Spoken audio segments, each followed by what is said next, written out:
of disease. No? So yan po ang aking topic na yon. My work in the foundation po is basically we go to schools, churches all over the country just to lecture on how you can be in charge of your own health.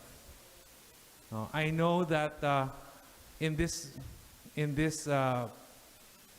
part of the in Asia, Japan is the highest country that has suicide problems. But surprisingly and nakakalungkot po, but the Philippines is steadily moving up to the ladder. No? And it's also surprising that, like what Miss Jean was saying, pabata ng pabata ang mga suicide victims. Now, the causes can be a lot. The causes can be physical. The causes can be spiritual also. The causes can be families broken apart, OFW families. It can be heartbreaks, no, for the kids, no.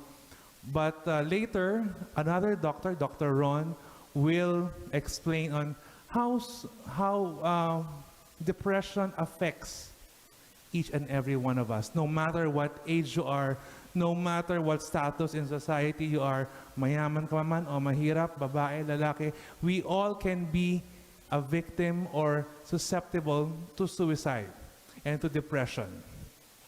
Now, we have to be also aware that depression is like any other disease, like a cough, like a cold, like diabetes, like hypertension. It is a disease that can be cured. Hindi po yan forever, no? So that stigma that, yung family na yan may lahi, no? A genetic composition, which Dr. Ron will tell later, is only just an insignificant part of the whole picture of suicide and depression.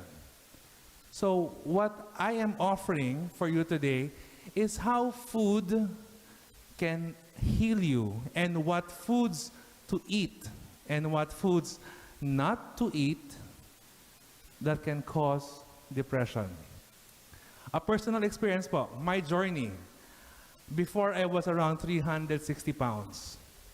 No? So I had a size 56-inch waist. No? I was doing my rounds in the hospital in a cane and in a, you know, the one for old people, the walker. Yes, the walker. No? So I was then 33. No? So that was a few years ago.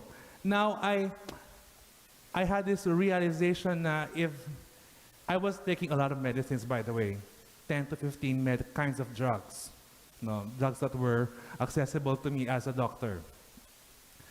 But when I met Jeannie in one of my retreats, she told me she's a godsend in my personal life, no. She opened me to this realization that you can heal yourself if you really just want to do it.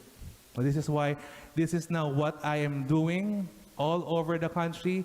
We have been to provinces from north to south, and soon we will be going abroad just to talk to OFW families, mothers, fathers who are also away from their children, who are also very susceptible to depression. Now,